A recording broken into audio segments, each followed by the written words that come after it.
Hey everybody, it's Shamika. Thank you guys for tuning in. Please like, subscribe, and share my videos. I appreciate your support. So here goes something I know you guys have been wondering about. What are you going to do in the event that the Supreme Court does not pass Biden's student loan forgiveness, where he's going to basically wipe out $10,000 for everyone? I know a lot of you guys are waiting, and if you watch my other videos, I've told you my personal opinion. I don't think it's going to pass, and I did let you know that this is the time for you to figure out other ways to get your loans paid for, whether that is using student loan repayment from a job, whether that is doing the borrower's defense, which is the suite versus the Department of Education, or whether that is through a medical disability, or if you are 100% disability, 100% disabled veteran. Those are some ways that you can wipe your student loans out 100%. Now, for those of you that say, I can't meet any of those, I went to a school that is still open, but you still have loans and you're probably not paying them right now, and you want to know what else is there that you can do to help your situation out. Well, I'm going to give you some information. Sorry guys, it's a little windy. There is a program called the IncomeDriven Repayment IDR. This has been around for a long time, at least since 2016. Okay, some of you may already be on an IDR plan. Some of you may be on the IBR plan, or you are also could possibly be on the repay plan. Basically, you pay as you earn. So basically what the Biden administration and Department of Education did was they took some great parts of the repay as you earn plan, and they combined it with the IDR, the Income-Driven Repayment Plan, and they have come up with a better way to help you guys who are still going to be left with student loans. It helps you out, at least lower your payments. So I'm just going to outline a couple things that I think you guys need to be aware of. One, if you have loans already and they are unconsolidated or not consolidated, then you easily can call your student loan servicer and let them know that you want to consolidate your loans into the IDR plan. Okay, your loans have to be unconsolidated or not consolidated, because when you go into one of these repayment plans, they basically consolidate all your loans into one. All right, so if you have not done that, that is going to be the very first thing that you guys need to do. All right, and make sure you don't call Department of Education. You call whoever is servicing your loans. And if you do not know, go on to your credit report and you will see who has your loans. You're simply going to open that item that says student loan, wherever amount is, and mostly if you look down to the bottom, and that's how all credit reports are set up, it has the name and the address of who your student loan servicer is. It usually has a phone number there as well, so that you can reach out to them and call them. All right, so let me go over a couple things about this new IDR plan. I told you guys it is a combination of repay, which is the pay as you earn, and the old and the old IDR. All right, so what some of the things that they are stating that it's going to do, okay, is that you are going to see your payments reduced by 40%. All right, now that doesn't mean whatever your normal monthly payment is, you're not going to do that by 40%, and that's what your new payment's going to be. No, we're not going to do that. We're going to let them do the calculation and tell you what it is. Okay, and when they say fall, that it's going to fall by 40%, that means anywhere from 0 up to 40%. So not everybody's going to get that 40%. All right, it also takes into consideration everyone in your household. Okay, so if you have a lot of people in your household, and even if you don't, if you have a lot of people that you claim on your taxes, because they are going to have you annually certified by sending in your tax returns. So you can't say you have 7 people that you want them to take in consideration when they are coming up with the amount of money you have to pay every month, but then when you turn in your taxes, it is just you. It has to match, guys. So if you're going to say 3, it also is going to need to show 3, unless you have individuals that live in your household and they're grown. They may ask for certification. They may ask for proof of that. We don't know yet. Okay, there hasn't been a certification just yet under this new plan. This has just recently started. All right, and let me keep going. Also, if I didn't say this already, if you have more than enough, depending on your taxes and your student loans, depending on the amount. You can have a $0 repayment. What I like about the $0 repayment is although you're making a $0 payment, the $0 a month still counts towards the time you have left to pay on your loan. So it's not like it's zero and there's nothing counting, or the month doesn't count. It still counts. So the name of the game here is you need to make sure you have as many dependents as possible so that you can pay as little as possible, because a part of the IDR plan is taking into consideration how many people you have in your household. Okay. Let's see. Let me keep going. They are stating, now, I don't know how true this is because this is new, okay? Everybody has an idea of how long it's going to take for these loans to go away. They are saying here that an average person with a community college education, it says about 85% of them would be debt-free within 10 years of entering repayment. Well, if you guys did not know, when you get your normal student loans, when you are given your very first time to make a payment, your loans are already averaged, your monthly payment is, the reason that it is because your loans have already been set to be paid off in 10 years, okay? That is standard repayment with the government, 10 years.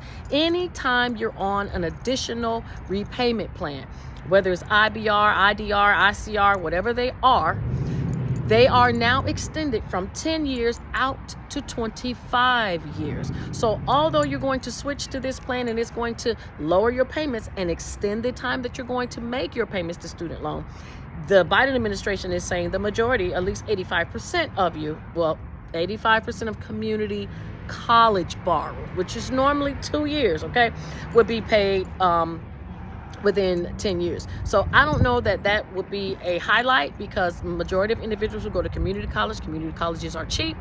Most community colleges are 2 years. So there's not going to be a lot of debt anyway. And somebody, of course, will be paid off in 10 years. Even if they were to go to a community college and do 4 years, they still would have those loans paid off in about 10 years, okay? Now, if you're going to Harvard, Yale, hang it up. There ain't no 10 years. You're going to be paying for a little while, all right? So, unless you got mommy and daddy's money to help you. But the average person who went to a community college will have them paid off in 10 years. Now, if you just want to extend your time to 25 years because you don't want to pay such a large amount of payment, I think it's smart. Hell, the way that all of these colleges and these things are going, we don't even know if the school that you're going to is still going to be open in 10 years anyway, okay?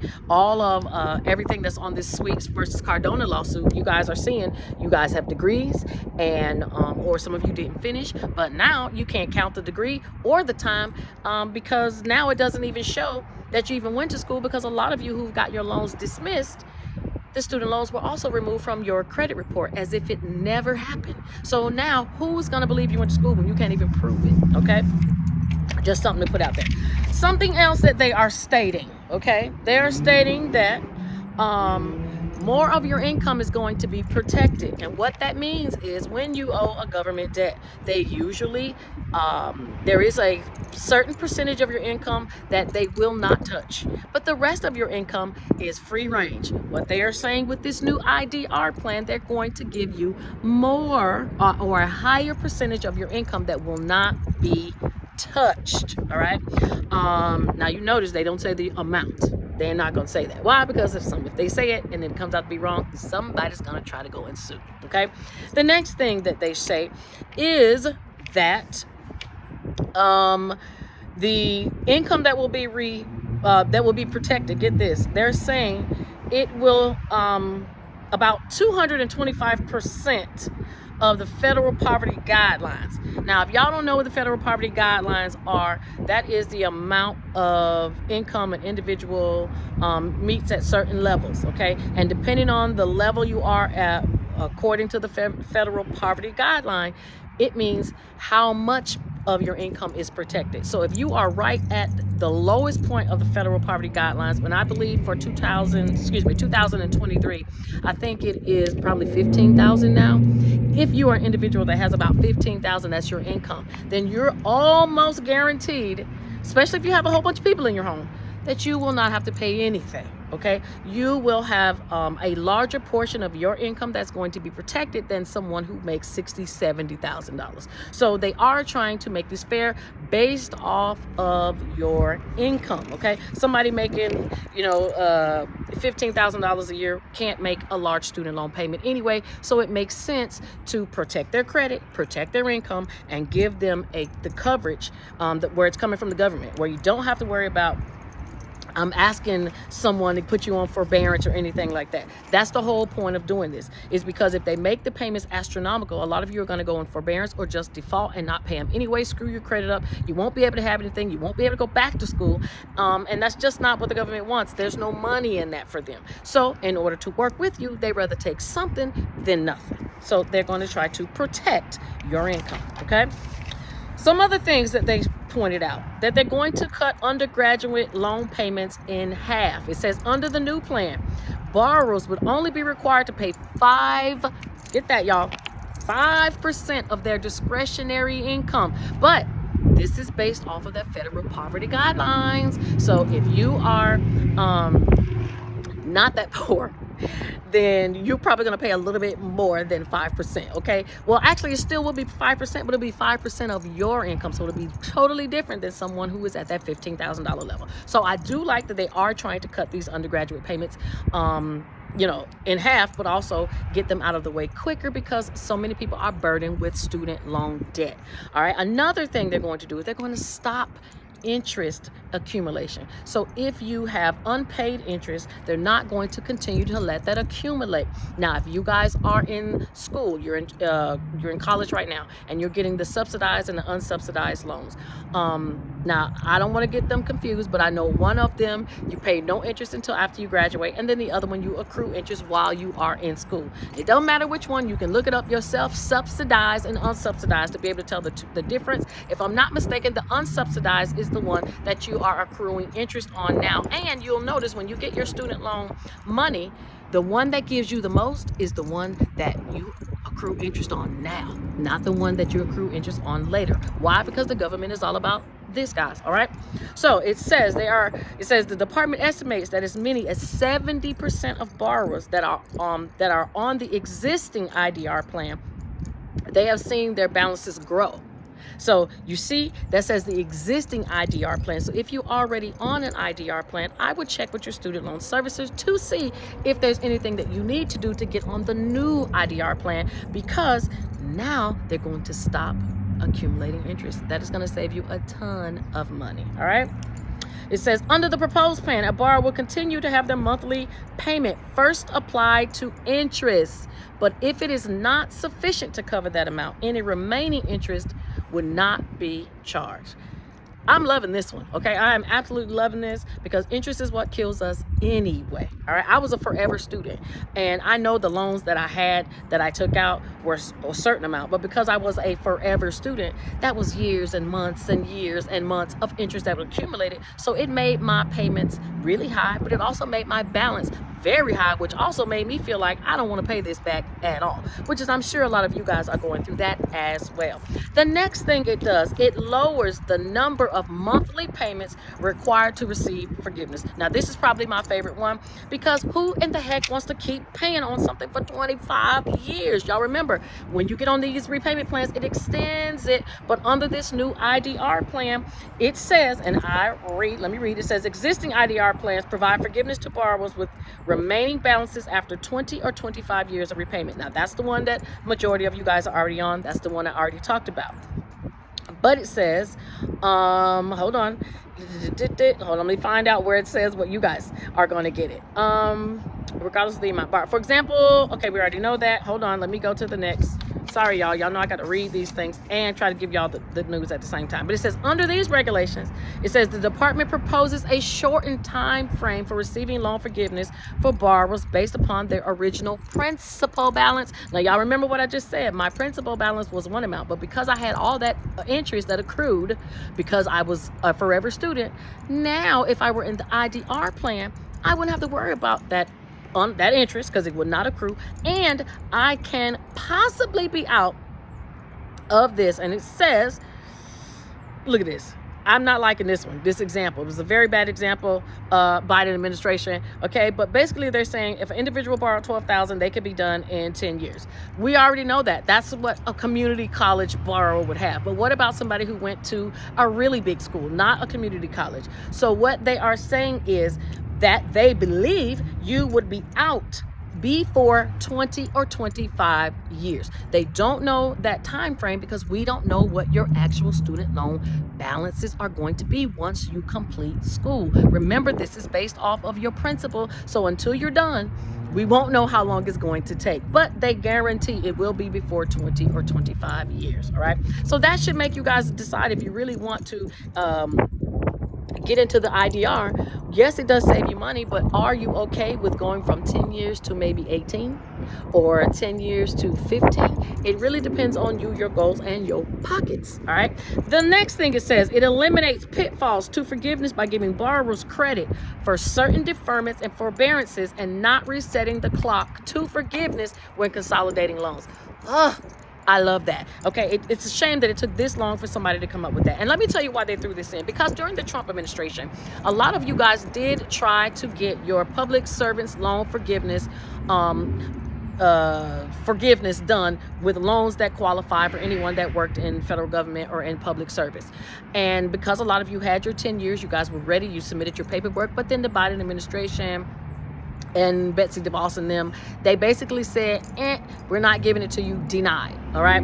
They would find little things like, oh, well, you were in forbearance for 3 months and those 3 months don't count. So now you don't qualify. So you got to go back out and do some more time, make some more payments, and then do it again. But guess what happened? Once they were turned down, there was no second chance to reapply, which is why, y'all watch me, I told you had until October 31st last year, 2022, to redo your application for the public service loan forgiveness, because they were now going to give you the time that you did not get counted back in that administration. Now you can get it counted in this administration. If you did not do that, unfortunately, you have missed your opportunity. I have not seen the public service loan forgiveness portal open for anybody anymore. After October, it is gone.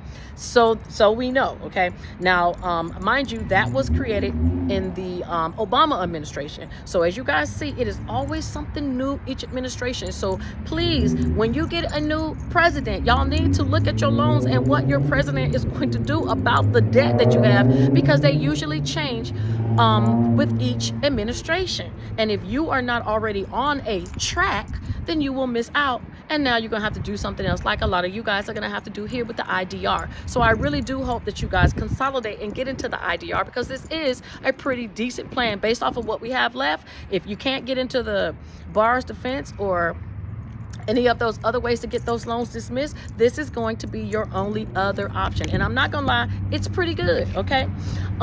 So if you have to defer your loans, meaning you're in school, if there's a forbearance, you are out of school and you just don't have the money right now, they are not going to penalize you for missing that time, because you will still be on the clock.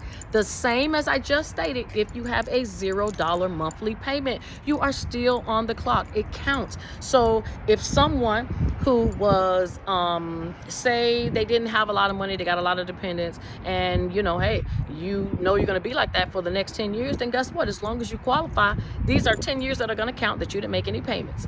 And as long as you're on this track, and they haven't changed anything, which we keep our fingers crossed that they don't, you should be good to go. Now we're hoping, now this plays into a lot when it comes to who we vote for. I hate to talk politics, but I'm telling you, if we were to get rid of Biden and bring somebody else in, they could say, we don't like this IDR plan, throw it out. So if you like this, if this is something that you think you want to sign up or sign on for, these are some of the things you need to take in consideration when you go to vote. Because as long as it is the same administration, hopefully the same team, Democrat, they will keep this going. All right. But we know for sure if it's a Biden administration, it's going to be a go. Not telling y'all who to vote for, but I just want you guys to keep this in mind, because we went from Obama administration with the public service loan forgiveness to the Trump administration with the public service loan forgiveness that a lot of people got denied, to the Biden administration with the public service loan forgiveness that they had to go back and count people that Trump administration denied. So y'all need to keep that in mind. All right. Here goes a few more things that it does. It says it automatically enrolls delinquent borrowers into an IDR plan. So if you are someone that you're behind, okay, and you want to see if you qualify, it says it will automatically enroll you. Y'all know I don't wait on the government to do anything. I don't trust them to do anything. I'm proactive, and so if I want to be in this new IDR plan, I'm going to suggest that you call your student loan servicer to make sure they either automatically enroll you or find out what you need to do to get in or get on this plan so that you can be on this track. Okay, it's very important to be on this track, okay, because if he stays in office or a Democrat comes into office, you want to be able to ride this IDR plan out, okay? Last but not least, I believe it's last but not least. No, it's two more things. It says grant borrowers in default have access to an IDR plan. So let me see what this means when they say grant. It says the proposed rules would also, for the first time, give borrowers currently in default access to an IDR plan. I don't really see what the difference that is to the other one, other than it gives you the eligibility, and it's stated on the other one before, the other bullet point, that it automatically puts you in. Now, if you, how it works to automatically enroll you, it says you have to be at least 75 days behind. Y'all get that? 75 days. So you can be almost 3 months late and they will automatically enroll you into the IDR plan. But you need to check with your student loan servicer to see if they are doing that. Just because it's here in black and white, y'all know they be having lawyers and all kind of other stuff that happen in back rooms and offices that we don't get to see. And the next thing you know, this 75 is 175, all right? So we just want to make sure, hey, am I automatically enrolled? Because I'm more than 75 days late. Am I automatically enrolled into this IDR plan? You guys need to find that out from your servicer. If not, find out what you need to do so that you can enroll into it if you decide this is the way you want to go. All right. So they're saying that they're trying to make this easy access to equitable payment, meaning they want everybody to pay their fair share. Now, it's so funny they want everybody to pay their fair share here for student loans, but when it comes to taxes, let me be quiet, okay? But they are saying they want to simplify access to equitable payment. I can agree with that. People should not have to pay more than what they actually earn. Now, does this encourage people to be broke? Maybe. Does this encourage people to go to school and not get a job, because who wants to get a job and now have to pay all this money in student loans? Maybe, okay? Or you can do like I did and say, I'm just going to be a forever student and keep my loans in deferment, okay? Now, you got to find out what happens with deferment. Now, you could be on the IDR plan, but if you're in deferment, meaning you're in school, your loans are on hold, but you need to find out from your servicer, and I'll see if I can find out some information on this too, is will they count that time towards your repayment? Probably not, because you're not in repayment. So don't think you can just go to school and that deferred time is going to count towards your repayment, because it's not in repayment. But you can be in deferment, or like I did, a forever student, and never have to worry about making a student loan payment. I don't suggest that for everybody, but that is something that you guys can do, because you can borrow up to $150,000 from student loans from your good old uncle. And if you're a medical student, you can borrow up to $250,000, okay? And last but not least, it says there is a significant savings for borrowers in public service. All right. So remember, I was just talking about the public service loan forgiveness and how it's gone. Well, here's what they're doing for you guys if you qualify. It says improvements to this plan would also provide significant monthly savings for borrowers as they seek public service loan forgiveness. It says, we estimate that the typical teacher who has a bachelor's and who is seeking a public service will save more than $17,000 in total payments over 10 years. And the only reason they're coming up with these numbers, guys, is because they're looking at the teacher's salary. So please don't be foiled by these high percentages and some of these numbers that I kicked out to you, because remember, it is all based off of what you earn and how many people you have in your household that is going to determine how much your monthly payments are and how much of your income is going to be protected in comparison to someone else. All right. So if you haven't learned anything else, let me just look. I'm going to make sure I didn't miss anything. If you haven't, if you've learned nothing else, please make sure you call your student loan servicer. Find out about the ID. D is in dog. IDR, the Income-Driven Repayment Plan. See what you have to do to get on this plan. Make sure that when you're doing your taxes from now on, you need to huddle up everybody in your household and find out who are you going to be claiming on your taxes, because that is what you're going to use to recertify every year, guys. They're going to have you send it in to see. And if you say 1 on your taxes, but you told them 3, they're going to adjust it. Means your payment's going to change. All right. So the goal is hopefully to make $0 repayments. For some of y'all who got all these kids and y'all saying there's nothing for us, there's nothing for us. Well, here goes something for you. If you have loans and you got a lot of kids and or dependents, meaning people you take care of, this is not just kids that you birth. This could be individuals who are on Social Security disability that you claim as well. So that could be parents. Parents are dependents also, cousins, all of that. So it just doesn't have to be children that you naturally had. Just as long as they are considered dependents on your taxes, that is what they're going to go by.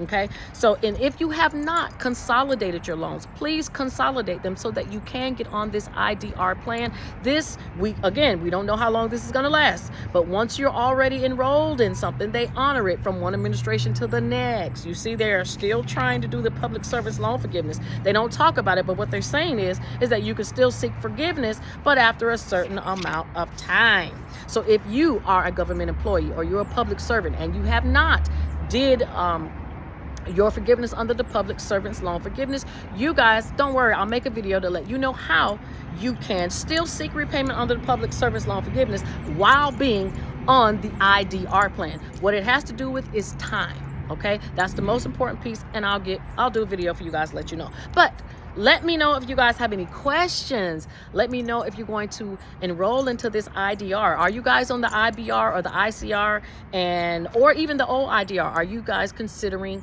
changing into this new plan? Are you happy where you are? Now, a lot of you are going to ask me, well, what about Parent Plus loans? It doesn't say anything about Parent Plus loans, but I can tell you that if a student has a loan that a parent co-signed for, they can do the same thing as far as consolidating and trying to get on this repayment plan. Not for the parent. This will be for the actual borrower. All right. So any questions, you guys let me know. I hope you learned something new. Again, thank you guys for tuning in. Like, subscribe, all that good stuff. Check out my lives Mondays and Wednesdays right here on TikTok at 7 p.m.